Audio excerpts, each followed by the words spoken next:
Bismillahirrahmanirrahim. Assalamu alaikum students. My name is Abdurrahman and I'm teaching you biology. Students, in this session we will discuss a few nervous disorders that have been included in your syllabus. बहुत सारे मसाइल हमारे nervous system के साथ associated हो सकते हैं क्योंकि यही सिस्टम है जिसने कोऑर्डिनेट करवाना है आपको और आपकी बॉडी के दरमियान. लेकिन अगर इसमें खराबी पैदा हो जाए तो बहुत सारे मसाइल पैदा हो सकते हैं, जिनमें से चंद एक डिसऑर्डर्स का जिक्र आपके सिलेबस में किया गया है. इनकी details one by one board पे देखते हैं.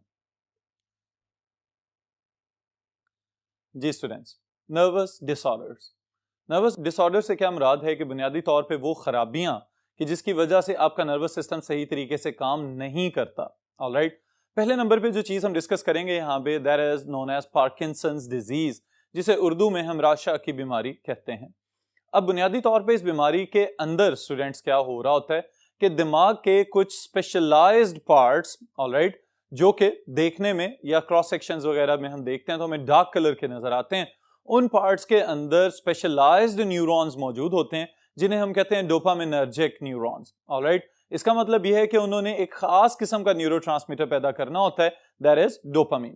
जब डोपामीन की मिकदार कम हो जाए तो उसकी वजह से आहिस्ता आहिस्ता आपके बॉडी फंक्शंस के अंदर इस्तेमाल होने वाले सोमैटिक न्यूरॉन्स के जरिए या मोटर न्यूरॉन्स के जरिए जो somatic parts of the body यानी skeletal parts of the body का जो कंट्रोल है वो आहिस्ता आहिस्ता कमजोर होना शुरू हो जाता है. तो हम कहते हैं कि ये लॉस ऑफ रिजिडिटी होना शुरू हो गई है, तो मोटर न्यूरॉन्स जो हैं वो सही काम नहीं कर रहे.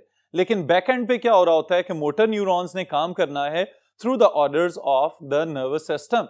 नर्वस सिस्टम के अंदर डोपामीन की पैदावार कम हो चुकी होती है, तो इस वजह से ये ओवरऑल ही आपकी जो मोटर रिजिडिटी है उसको मुतासिर कर देती है ये बीमारी. तो हम कहते हैं कि इस कंडीशन का नाम है पार्किंसंस डिजीज. ऑलराइट स्टूडेंट्स, अब इस डिजीज के अंदर क्या क्या वजूहात हैं और क्या पॉसिबल ट्रीटमेंट्स हो सकते हैं ये भी आप याद रखिएगा. सबसे पहले नंबर पे students, Parkinson's disease is a nervous disorder. Alright, nervous disorder में specifically some specific areas within the brain are affected. Alright, और फिर अलामात क्या क्या हैं, कौन कौन सी कैरेक्टराइजेशंस हैं जिसके जरिए हम ये डिक्लेयर करेंगे कि इस बंदे को पार्किंसंस की अलामात नजर आ रही हैं. Involuntary tremors, Aahista Aahista. अब ट्रेमर्स क्या चीज है इसको भी समझें स्टूडेंट्स. बुनियादी तौर पे हम यूं समझ लेते हैं कि जैसे हाथ हैं हमारे, तो अगर आप चाहें तो आप अपने हाथों को जिस मर्जी पोजीशन में बेंड कर सकते हैं, जहां चाहें आप उस पोजीशन में स्टैटिक रोक के रख सकते हैं. लेकिन खुदा ना खास्ता अगर ये वाली कंडीशन नजर आना शुरू हो जाए तो उस सूरत में हाथों के अंदर रिगरस ट्रेमर्स नजर आना शुरू हो जाएंगे, जिसका मतलब ये होगा कि आपके हाथ जो हैं वो अब आपके कंट्रोल में नहीं है. आमतौर पे बॉडी के एक हिस्से में ये बीमारी आगाज करती है और फिर उसके बाद समटाइम्स पूरी बॉडी को ही अपनी लपेट में ले सकती है.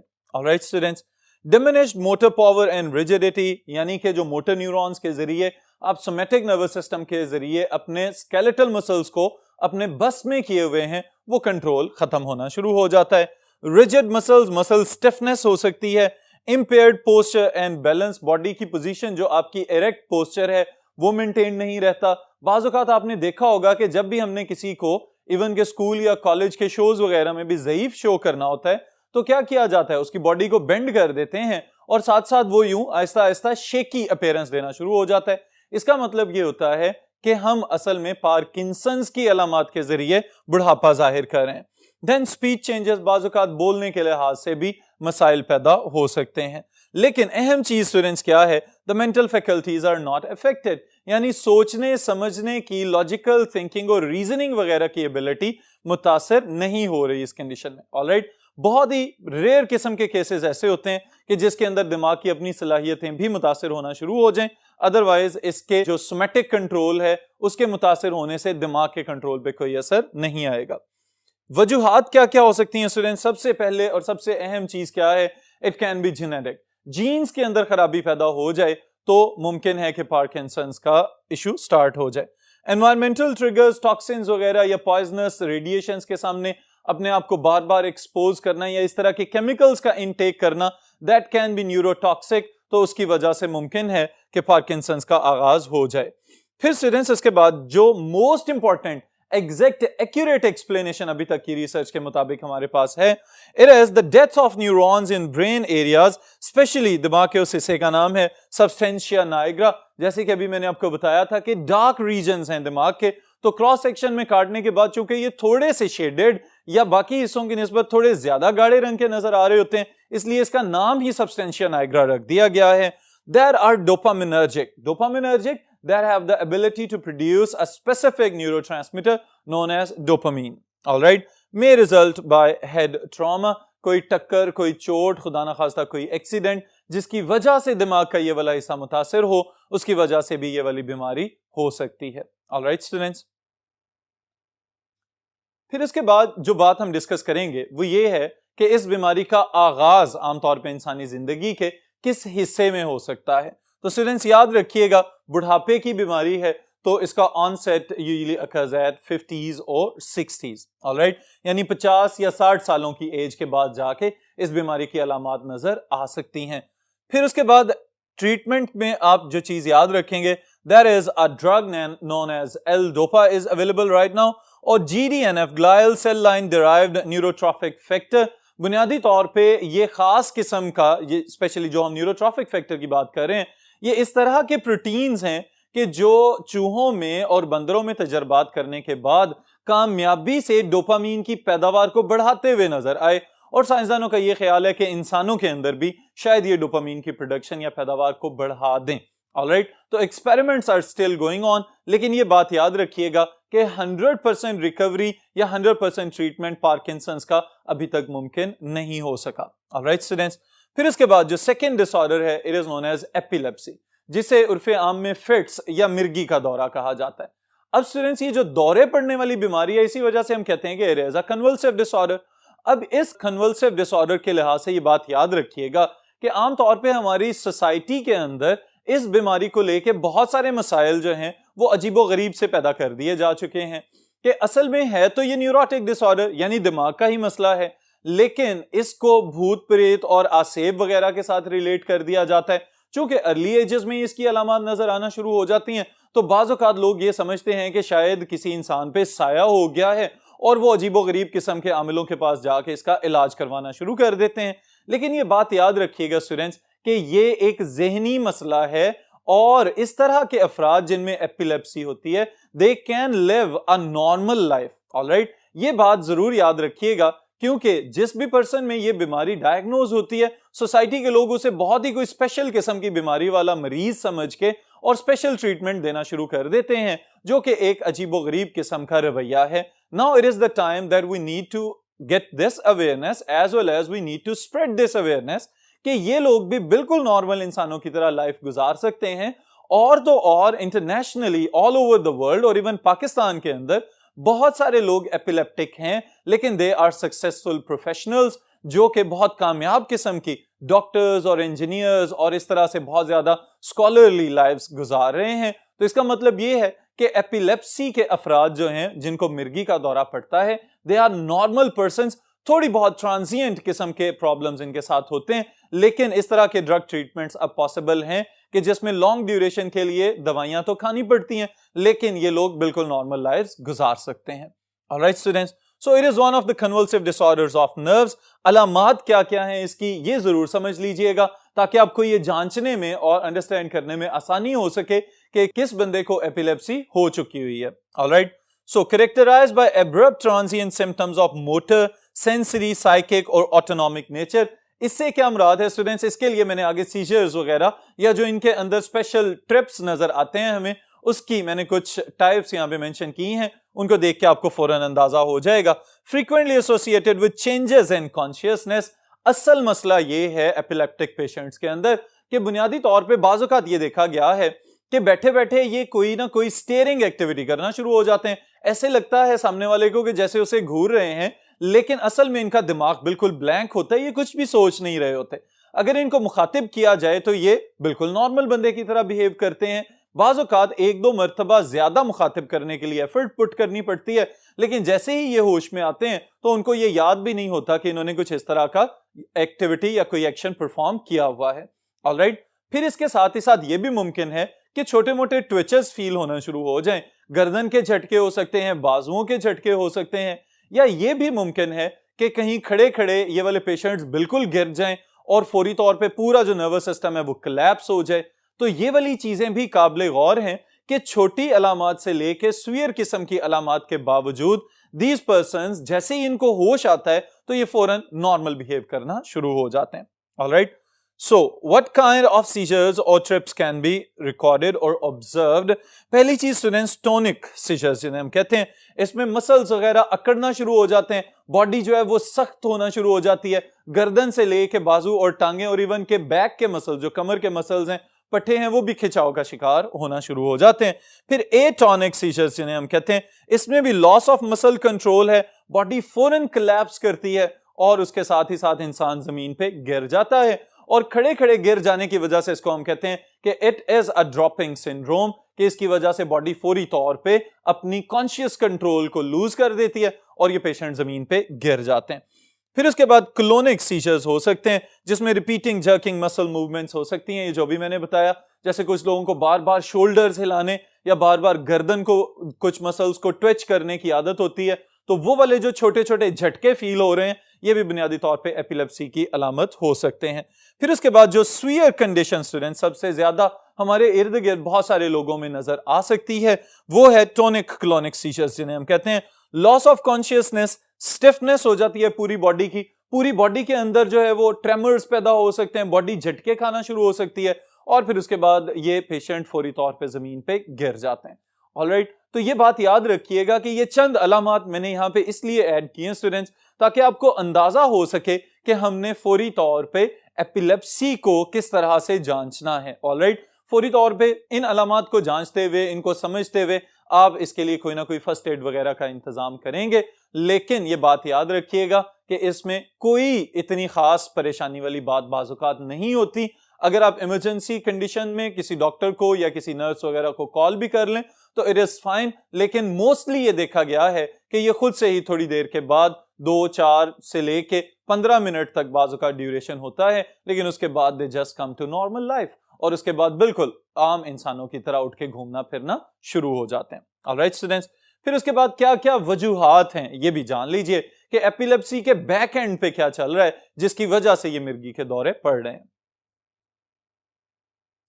جی students, what are the possible causes؟ اس کے لیے یہ بات سمجھیں ذرا آسان انداز میں آپ کو سمجھاتا ہوں کہ ہمارا جو دماغ ہے اس کے اندر نیورونز کے آپس میں کنیکشنز ہیں, اور ان کنیکشنز کو ایکشن پوٹینشیل کے ذریعے میسیجز کنوے کرنے کے لیے استعمال کیا جاتا ہے. یعنی کہ بنیادی طور پہ ہمارے دماغ کے اندر بہت سارے الیکٹریکل میسیجز چل رہے ہوتے ہیں ہر وقت.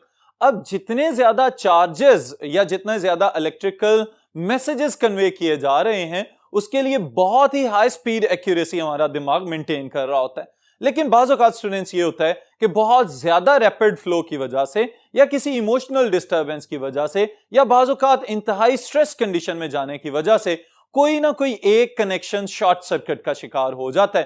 جیسے ہی شارٹ سرکٹ ہوگا تو دماغ کا ایک خانہ وہ بند ہوگا تو اس کے ساتھ ریلیٹ ہوتا ہوا دوسرا حصہ بند ہو جائے گا, تیسرا حصہ بند ہوگا, چوتھا حصہ بند ہوگا, اور الٹیمیٹلی فوری طور پہ سارا دماغ بند ہو جائے گا. جیسے ہی دماغ بند ہوگا تو اس کا مطلب ہے کہ اب سارا کانشیس کنٹرول ختم ہو گیا, اور کانشیس کنٹرول ختم ہوتے ہی this person it may collapse and it may drop to the ground. Alright, بالکل انکانشیس ہو کے, بے ہوش ہو کے زمین پہ یہ لوگ گر سکتے ہیں. All right students, so sudden transient alterations in the brain functions associated with rapid electric discharges, especially in the gray matter. All right, in some patients emotional disturbances play significant trigger role. وہی ساری چیز جو بھی میں نے explain کی ہے, بعض اوقات اسٹریس میں آ جانے کی وجہ سے یا کوئی اور ایموشنل ڈسٹربنس ہونے کی وجہ سے یہ ممکن ہے کہ دماغ جو ہے وہ فوری طور پہ بلیک آؤٹ میں چلا جائے اور اس پرسن کو ایپیلیپٹک فٹ آ جائے. All right, so onset آغاز اس کا کب ہو سکتا ہے؟ یوزلی بفور ایج 30, اور اگر بڑھاپے میں اس طرح کی علامات نظر آئیں تو اس کو ہم آرگینک ڈیزیز کہتے ہیں. بعض اوقات آرگینک ڈیزیز سے کیا مراد ہے کہ جس کو ہم پریڈکٹ کر سکتے ہوں, لائک انفلیمیشن ہے یا لائک کوئی اور اس طرح کی بیماری ہے کہ جس کے لیے ہم کوالٹیٹیو ویلیڈیٹی چیک کر سکتے ہوں کہ یہ بیماری اتنے عرصے کے بعد کس لیول تک جا سکتی ہے. Those types of diseases are known as organic diseases. All right. پھر اس کو چیک کرنے کے لیے اسٹوڈنٹس دماغ کے اوپر، سر کے اوپر بنیادی طور پہ مختلف الیکٹروڈز لگا کے دماغ کی فنکشننگ چیک کی جاتی ہے کہ دماغ کا کون سا حصہ صحیح حالت میں صحت مند طور پہ کام کر رہا ہے اور کون سا حصہ جو ہے وہ سٹریس یا اس طرح کی سوچ کی وجہ سے ایک دم کلیپس کر جاتا ہے یا شارٹ سرکٹ کا شکار ہو جاتا ہے. تو اس ٹیسٹ کو ہم کہتے ہیں EEG الیکٹرو انسیفلوگرافی. آلرائٹ.